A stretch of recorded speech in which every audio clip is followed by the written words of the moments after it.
Good morning, my name is Antonio Di Santo. I'm a postdoc at the Heidelberg Institute for Theoretical Studies in the Astroinformatics group. And today I would like to present in this talk the result of our work in the last year in the environment of the ESCAPE project, and in particular the prototype that we developed during this year of work that is called MEGAVIS, and it is a software that we are developing in order to access, analyze and visualize in real time spectra, astronomical spectra, using a machine learning model, in particular an autoencoder. But first let me start from a brief introduction about the ESCAPE project. The ESCAPE project is a big European collaboration. The acronym means European Science Cluster of Astronomy and Particle Physics Research Infrastructure, and it is a big European collaboration between several institutes and data providers and universities in order to build an infrastructure, a platform, a common platform, in order to grant accessibility to data, software, integrating tools, services, all together, not just within the astronomy environment, but also in the particle physics field, and always keeping an eye to building standards and ensuring interoperability between all these different fields that I stated before. So we all know that astronomy is experiencing an avalanche of data. We are entering into the big data regime, and this will be even more true in the next future when we will have available instruments like SKA or LSST. And in order to deal with this avalanche of information, we want to use tools and technologies like, for example, deep learning and machine learning. On the other end, this kind of technologies to work properly require even more and more data. So in the end, we are entering in a sort of loop. And then we have a problem of how to deal correctly, how to analyze this data in a way that is efficient and can allow us to have the most possible advantage from all this information, this plethora of information. But on the other end, we have also a problem of data access. No one wants to think of moving petabytes of data to our local machines, for example.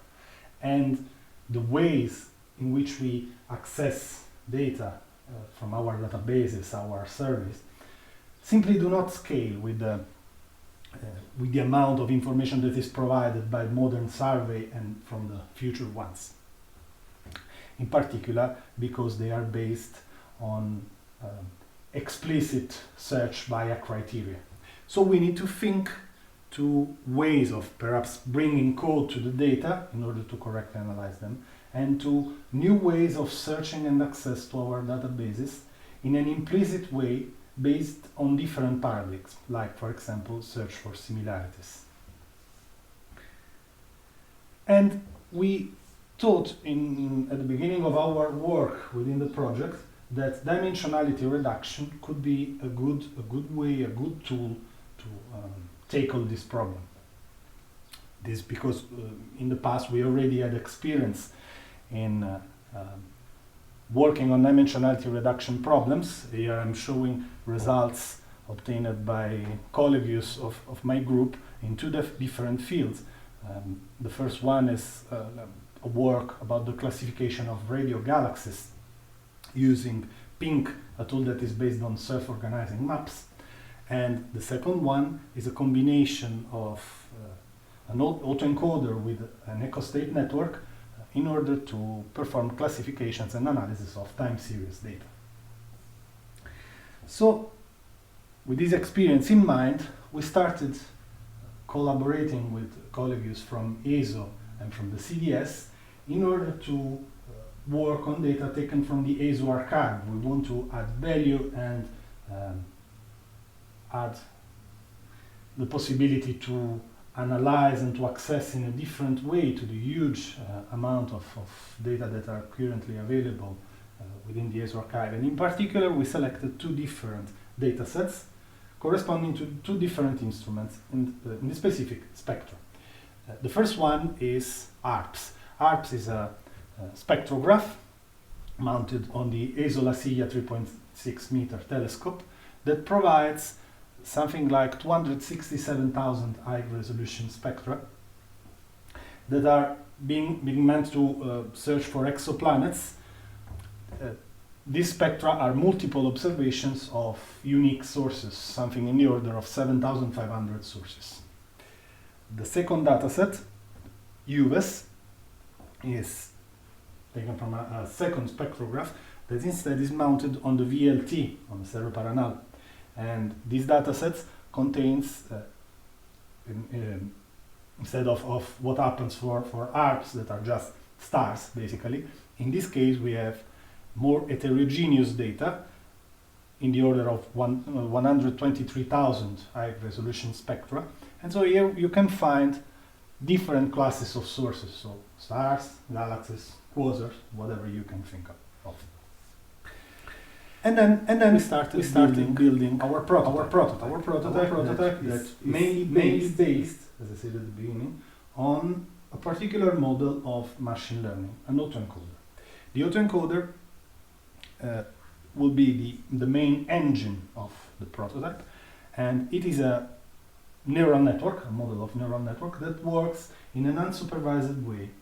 It takes data as input, in our case spectra, projects them down to a lower dimension, building a representation that in our case we selected to be 2D, 2 dimensions, because we wanted to keep the possibility to visualize our projection, our results on a screen.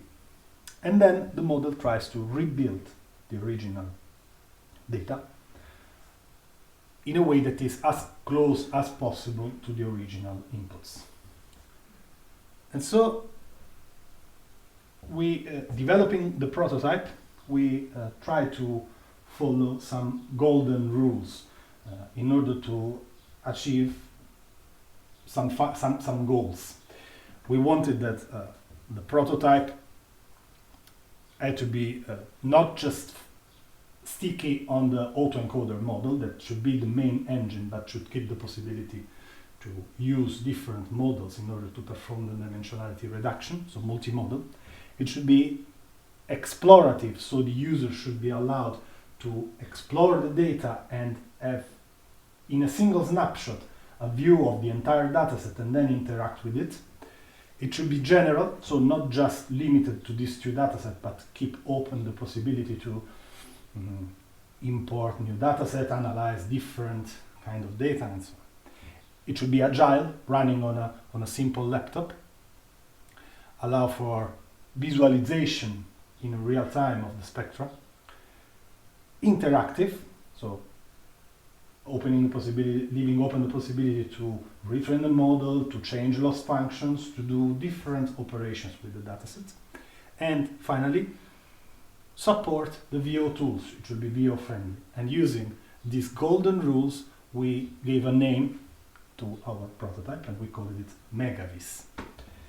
So now I would like to show you a short demo of this tool, but what you are going to see will be just a part of the available functionalities.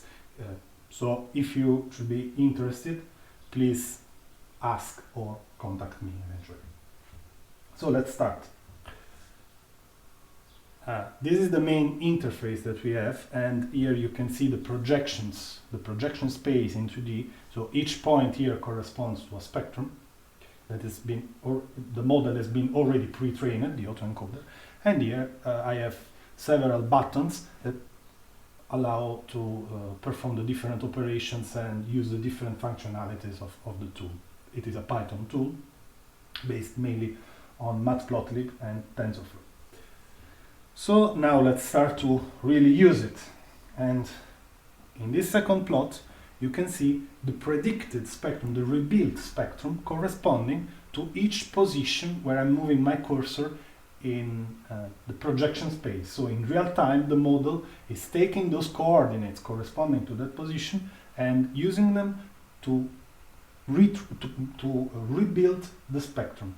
Obviously, this is valid also in the position where there is no coverage in the data space, but the model is extrapolating and trying to build a possible spectrum for that position. And now, in the next video, we will see also the original spectrum. When I click on a particular position, the spectrum corresponding to that position, the original one that is being used as input for the model, is loaded and visualized in this plot. And we can compare predicted spectrum and original spectrum. And you will see that in most of the cases the prediction is quite good, is quite reasonable. Also, when I click, there are black dots appearing in the projection space, and those dots correspond to all the projections that we have for that particular source, for all the spectra corresponding to that particular source where I clicked. Because if you remember, for ARPS, and in this case we are inspecting ARPS data, we have multiple observations. So now, another example, and you can see that we have also different groups for the projections. This happens because sometimes multiple observations of the same source can vary for different physical reasons, and then the spectra are projected on different positions in the 2D space. In the next video, instead, we see another plot appearing. It is an histogram. It's a histogram representing the errors calculated using the same loss function that we used to train the model.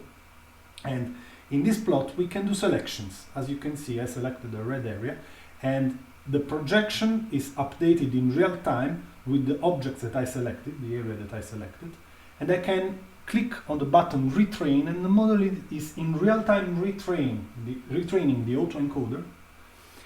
It's very quick because I selected just 10 epochs, and this selection is just less than 1,000 data points. And then I can click on the updated histogram, and everything in real time, everything very quickly, inspecting then the new prediction and the original spectrum corresponding to this new retrained model. So now, for example, I can reset and go back to the old visualization, the main visualization, and then do a new selection that is now a bit wider, so not so strict like I did at the beginning. And then, in this case, only the outliers are discarded, so the points with the bigger error, because in this plot, the different colors from green to the red corresponds also to the error on the points. So let's still move on. And here we see Aladdin, a tool that probably all of you will know very well. And when I click on a position, so obtaining the original spectrum corresponding to that position, also the coordinates corresponding to the source are sent automatically to Aladdin, and then you can inspect in Aladdin the image and other data that are available for that particular source. So you can obtain more information about your data and use perhaps Simbad, clicking on the source. So here there are now more examples. If I continue clicking, Aladdin will automatically update every time the image, and you can perform different visualizations. So we'll still go on, and we have not just a connection with Aladdin, but also with tools like TopCat and Split. When I click, the original spectrum is sent also to TopCat, so the file, and we can use the function via SEMP to send the spectrum to Split and use also this tool to work on our spectrum. And Split is a tool that is meant to work with spectra, so it was particularly important to keep this connection.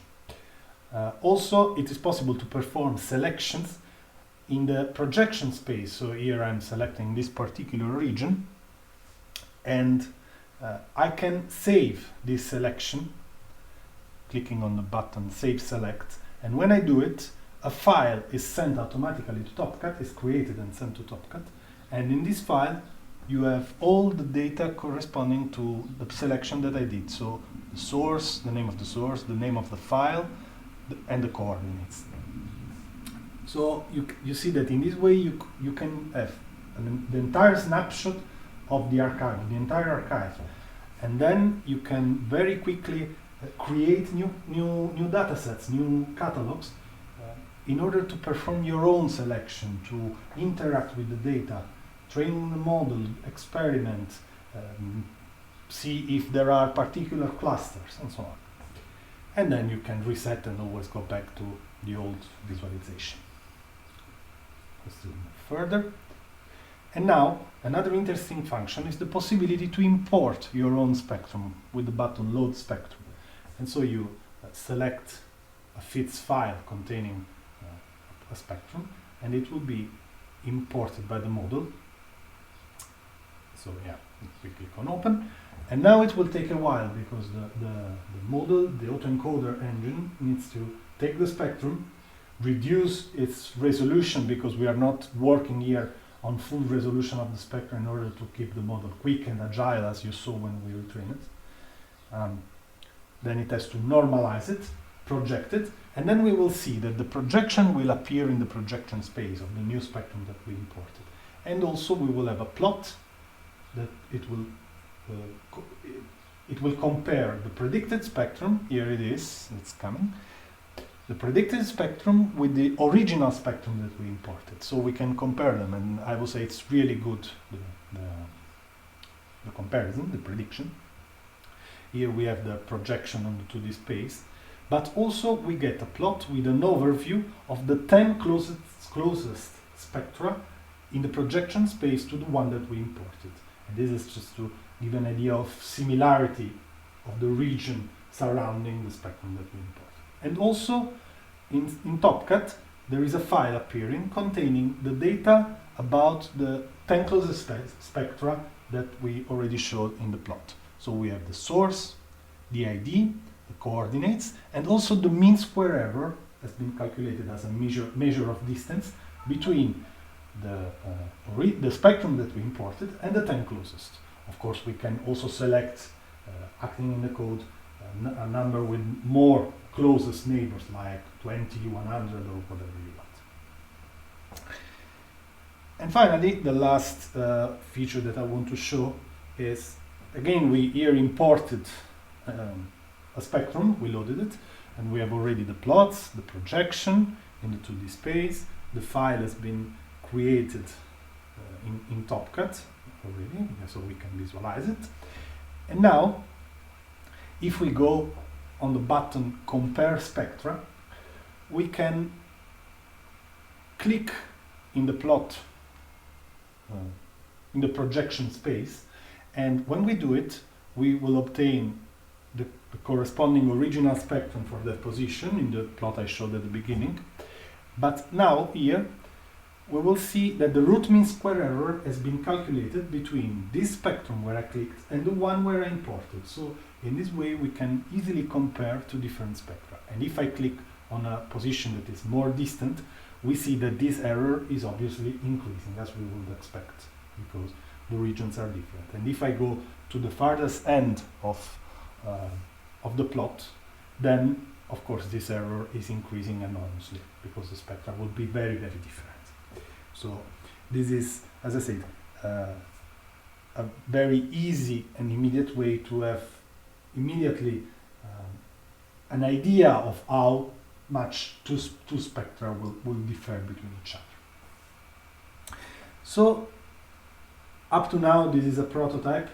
As you can see, it's just a series of Python windows disconnected from each other. But our plan is to build a Jupyter notebook or Jupyter lab that will be made available for the community, and perhaps in the future to integrate it into a web service directly, so that you can directly access to an archive using this kind of tool.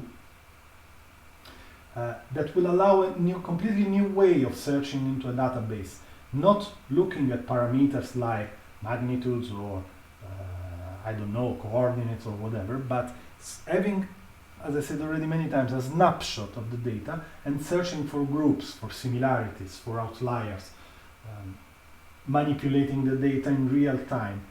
And this is, in our way of thinking, the new way that will allow, or a new way that will allow to deal with the amount of data that we will have in the future. So now some things interesting that we already found using the data that we currently have available and using this prototype. Here you can see the projections that I already showed in the videos. In the left plot, the data have been corrected for the effect of the atmosphere. In the right plot, they have not been corrected, so the projection is different because it's a different training, but the data are the same. And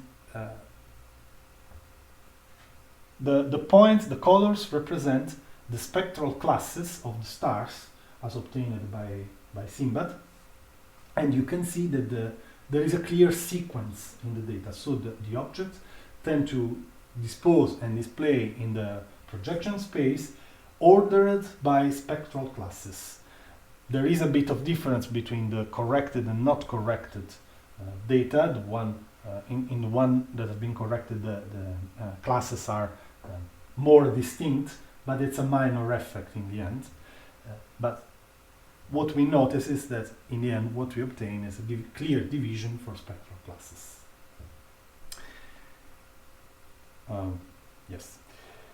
Now some things about UVAs. We are still working a lot on the UVAs data, so these results are quite preliminary, but it's already interesting to notice that in this case, of course, the data are more heterogeneous, so we have not a real sequence like before, but more some groups and clusters of data. But what we can notice immediately is that because these data are more complex, and the model that we are using, the autoencoder, is really small, and because we wanted to keep it quick and agile, as I said, so our model is not able to reconstruct the lines, but it's just catching the continuum of the spectrum.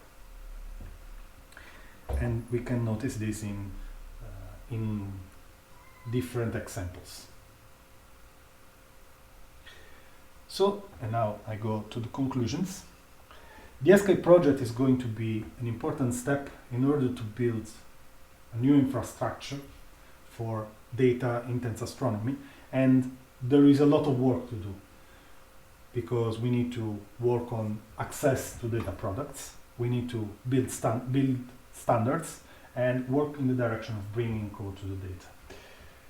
And what we did developing this prototype, MEGAVIS, goes exactly in this direction.